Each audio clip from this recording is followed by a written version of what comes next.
Hello class, this is Divyanshu Pandey और आज की इस क्लास में हम क्लास 9 के chapter second is matter around us pure के बारे में डिस्कस करेंगे और ये आपका चैप्टर केमिस्ट्री से रिलेटेड है। तो चलिए शुरुआत करते हैं आज की अपनी इस क्लास की और टॉपिक है हमारा is matter around us pure. सबसे पहले जब भी हम मैटर की बात करते हैं तो मिक्सचर का कॉन्सेप्ट जरूर आता है, क्योंकि इसके पहले चैप्टर में मैंने आपको मैटर, एलिमेंट, इन सभी चीजों से रिलेटेड जानकारियां प्रोवाइड की हैं, तो आप उस वीडियो को भी आप देख सकते हो। बाकी बात करते हैं मिक्सचर की, तो देखिए जब दो या दो से ज्यादा सब्सटेंस को हम क्या करते हैं, मिक्स करते हैं और वो मिल भी जाएं लेकिन उनकी केमिकल प्रॉपर्टी आपकी वैसे की वैसी रहे, चेंज ना रहे, तो उसको हम क्या कहेंगे, मिक्सचर कहेंगे।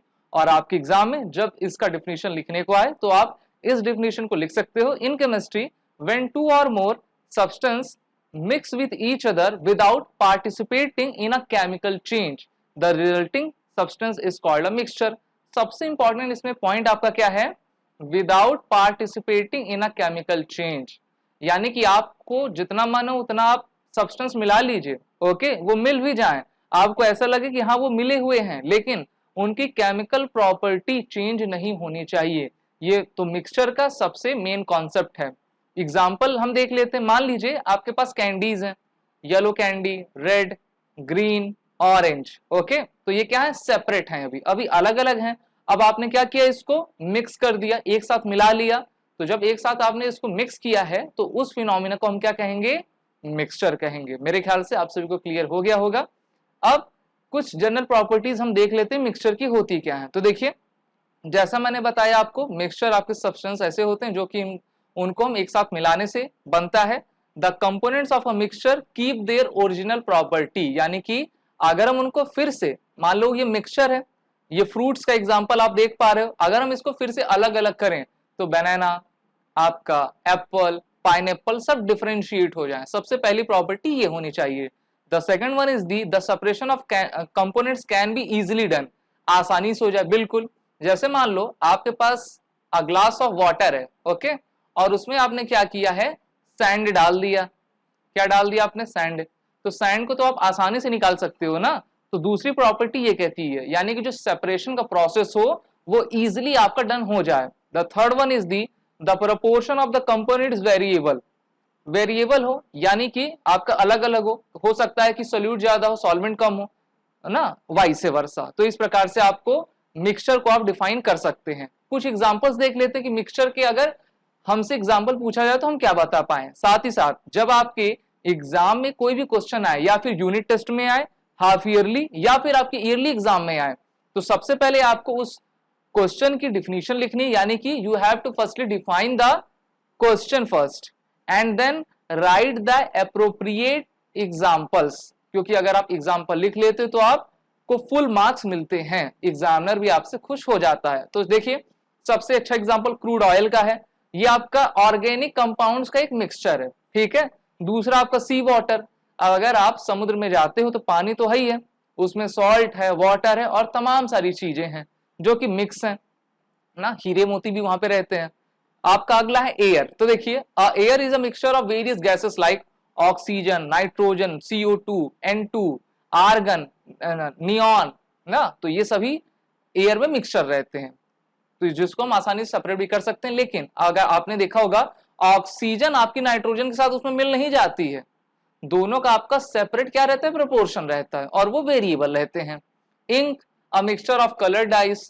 तो इस प्रकार से आपने यहाँ पर मिक्सचर के जनरल प्रॉपर्टी, उसकी डिफिनीशन और कुछ एग्जाम्पल आपने देख लिया है। बात कर लेते हैं मिक्सचर के टाइप्स की। So there are two types of the mixture. The first one is the heterogeneous and the second one is the homogeneous. मेरे ख्याल से आप सभी इस पिक को देखकर आसानी से समझ गए होंगे कि हेट्रोजीनियस हम किसको कहते हैं और होमोजीनियस हम किसको कहते हैं। तो देखिए होमोजीनियस क्या है, आपका एक यूनिफॉर्म पैटर्न में रहता है, जबकि आपका ये क्या है, वेरिएबल है, यानी कि इसको हम ठीक तरीके से पता नहीं कर पा रहे हैं। इसके बाद एक आया, यानी कि यूनिफॉर्म पैटर्न में आपका चलता जा रहा है। अब इसके बारे में डिफिनीशन और इनकी कुछ कैरेक्टरिस्टिक देख लेते हैं। If the question is asked in your examination that what is a heterogeneous mixture, then you have to set that a mixture of sand mix with salt is an example of a heterogeneous mixture, ठीक है। यानी कि पानी में जब आपका salt मिला रहता है, या फिर सॉरी सैंड में आपका सॉल्ट आप ले लो, सैंड ले लो, सॉल्ट ले लो, तो आप दोनों को सेपरेट कर सकते हो, वो तो आप आसानी से कर ही सकते हो। और इसी को हम क्या कहेंगे, हेट्रोजीनियस है आपका, ठीक है। Heterogeneous mixture possesses different properties and composition in various parts, like the properties are not uniform throughout the mixture, सब मिले हुए रहते हैं, ठीक है। यानी कि आपने बालू ले लिया, आपने सॉल्ट ले लिया, आपने क्या लिया, आपने ऑयल फेंक दिया और उसमें अपना पानी फेंक दिया, तो ये सब क्या है, आपके हेट्रोजीनियस मिक्सचर के कुछ एग्जांपल हैं। और यहाँ पर आप देख भी पा रहे हो जिसमें एयर भी है, ऑयल है, वाटर है, एसेट्रा। और आप भी कुछ बता सकते हो कि और भी क्या क्या चीजें होंगी। बाकी अगर हम बात कर लेते हैं तो देखिए होमोजीनियस की, होमोजीनियस आपका हमेशा यूनिफॉर्म पैटर्न में रहता है, और एक प्रकार से आपका ये क्या रहता है, सबसे बेहतरीन इसका एग्जाम्पल जब हम चीनी को यानी कि शुगर को पानी में आपका सोल्यूट कर देते हैं, मिला देते हैं, तो उस मिक्सचर को हम कहते हैं homogeneous mixture. Okay, homogeneous mixture is also defined as mixture which possesses the same properties and combination throughout their mass।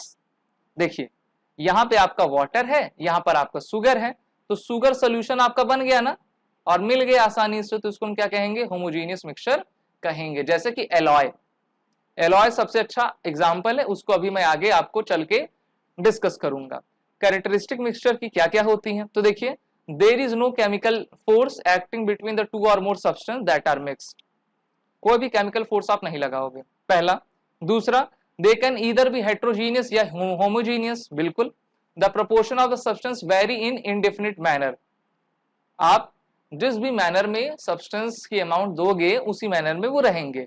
The property of the mixture upon the individual components, किस पे रहेंगे, आपके जितने भी इंडिविजुअल कंपोनेंट्स रहेंगे उसी पर आपका मिक्सचर की प्रॉपर्टी डिपेंड होती है।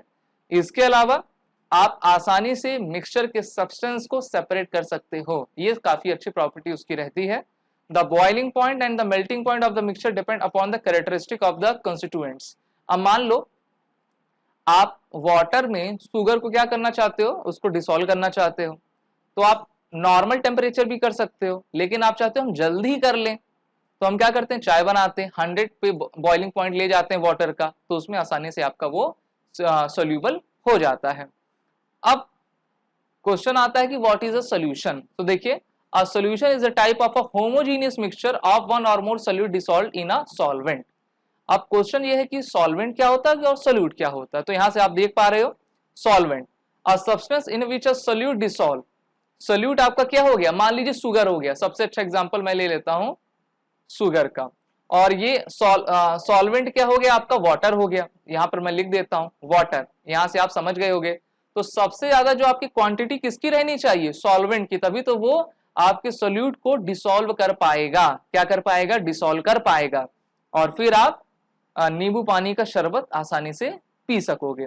बाकी अगर हम बात करें एलॉय की, तो देखिए एलॉय भी आपका मिक्सचर है जिसमें दो या दो से ज्यादा आपके मेटल्स एक साथ, मेटल्स और नॉन मेटल्स दोनों ही आपके कंबाइन कर दिए जाते हैं, और हम उसको अलग भी कर सकते हैं, लेकिन अलग करने का प्रोसेस इतना आसान नहीं होता है, पर हम एक डेफिनेट प्रोपोर्शन में हर चीजों को आपके एलॉय में डालते हैं, जैसे ब्रास, ओके, जैसे आपका ब्रॉन्ज, तो ये सब आपके एलॉयज हैं जिसमें आपका जिंक और कॉपर के 30% और 70% अमाउंट डाला रहता है। एग्जाम्पल देख लेते हैं, a solution of sugar in water is in solid liquid solution. Okay, तो मैंने आपको बता ही दिया है कि जो चीनी और पानी का आपका शरबत या फिर सोल्यूशन रहेगा उसी को हम सोल्यूशन बेहतर कहते हैं। बाकी कंसेंट्रेशन ऑफ सोल्यूशन के बारे में बात करें, so there are total 3 main फॉर्मूले ऑफ द सोल्यूशंस। इनको आप देखिए क्योंकि क्लास 9th में आपका जो क्वेश्चन रहेगा इसी पर बेस्ड रहेगा, तो काफी अच्छे से समझना है। और कहीं भी अगर आपको डाउट लगता है तो आप कमेंट बॉक्स में कमेंट करके बता सकते हो। बाकी ईमेल आईडी भी दी गई है, और आप सभी स्टूडेंट्स क्लास को लाइक और शेयर भी करते जाओ। तो देखिए there are various way of expressing the concentration of a solution, but here we will give only 3 methods. पहला, अगर आपको mass by mass percentage of solution निकालना है तो आपके पास फॉर्मूला क्या होगा, mass of solute upon mass of solution into 100। Solute क्या होता है, जैसे आपका शुगर हो गया, सोल्यूशन क्या हो गया, वाटर हो गया, उसको आपको क्या करना है, परसेंटेज निकालना है, तो आप सिंपली 100 से मल्टीप्लाई कर दो इस फ्रैक्शन को। The next one is the mass of mass by volume percentage of a solution, तो इसमें आपको वॉल्यूम ऑफ सोल्यूशन से मल्टीप्लाई कर दो 100 का, और इसी तरीके से वॉल्यूम बाई वॉल्यूम, तो वॉल्यूम ऑफ सोल्यूट ले लो और वॉल्यूम ऑफ सोल्यूशन ले लो, 100 से उसका मल्टीप्लीकेशन कर दो।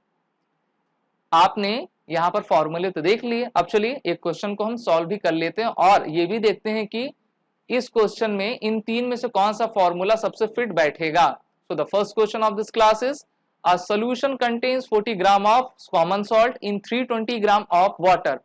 Calculate the concentration in terms of mass by mass percentage of solution. तो देखिए आपका 40 ग्राम ऑफ सॉल्ट है, तो सॉल्ट को हम क्या कहते हैं, हमेशा सोल्यूट कहते हैं। सोल्यूट कितना दिया गया है, 40 ग्राम दिया गया है, ठीक है। वाटर यानी कि आपका सॉल्वेंट कितना है, 320 ग्राम है। तो सबसे पहले बच्चों आप क्या करो, टोटल मास ले लो, ठीक है। मेरी राइटिंग ज्यादा अच्छी नहीं, वैसे आप देखते रहो। Total mass is equal to 40 plus 320, ठीक है। इसको ब्रैकेट में आप लिख लिया करो, यहाँ पे ग्राम लिख लो, जिससे कि उसकी यूनिट भी पता चले, और हमारा आंसर आ गया 360 ग्राम।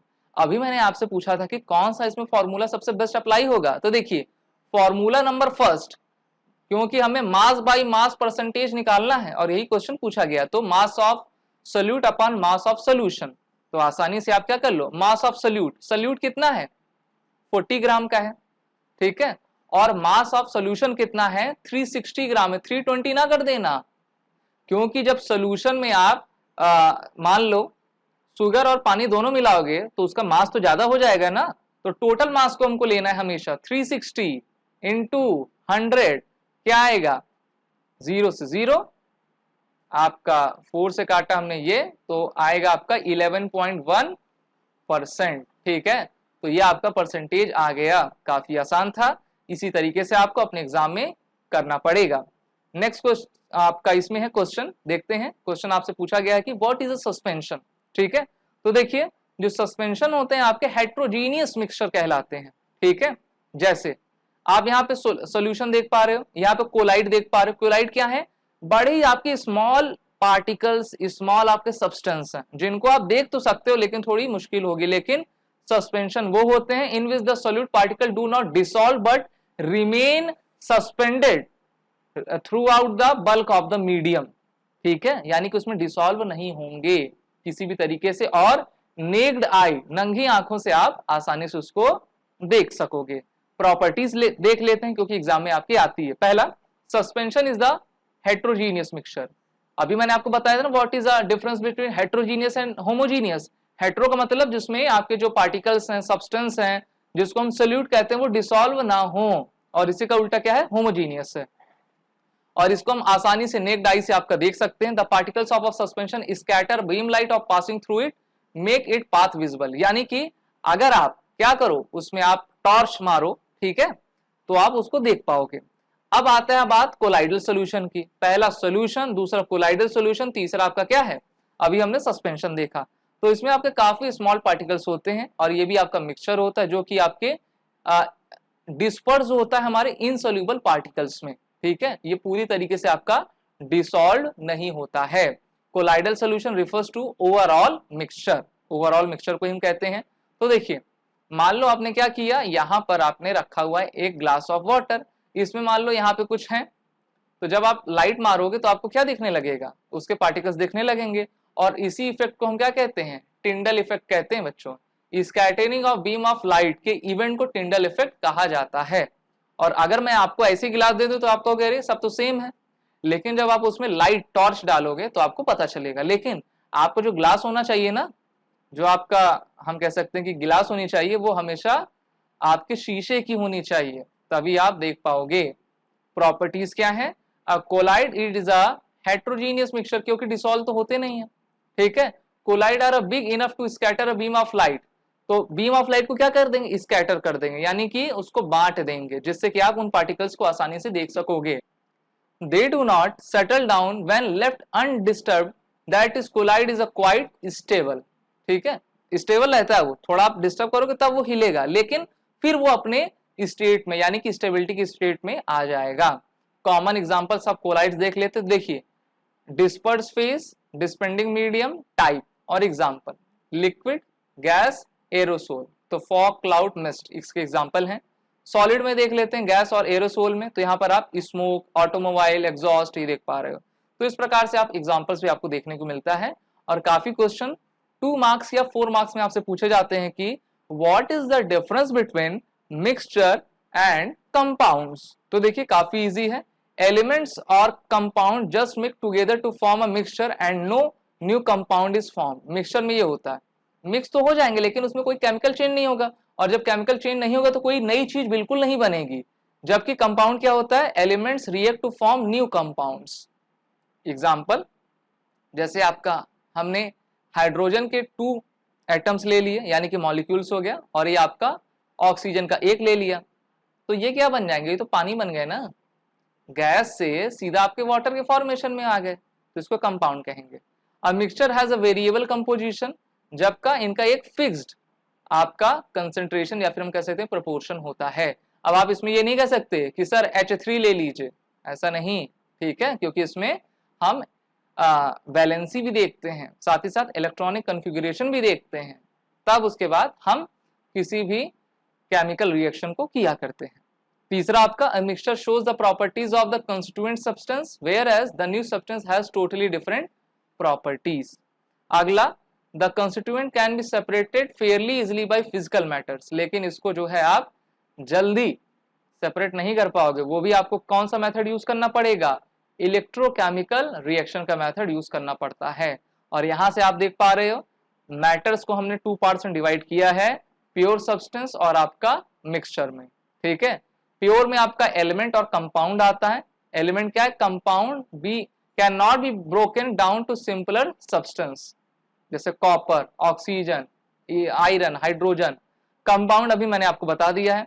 होमोजीनियस और आपका हेट्रोजीनियस। होमोजीनियस आपके यूनिफॉर्म कंपोजिशन में रहेंगे और ये नॉन यूनिफॉर्म कंपोजिशन में रहेंगे। तो मेरे ख्याल से आपने अच्छे से पूरे मैटर को समझा है। इसके सेकंड पार्ट भी हम लेकर आएंगे जिससे कि आप आसानी से और भी अपनी बातें जान सकोगे।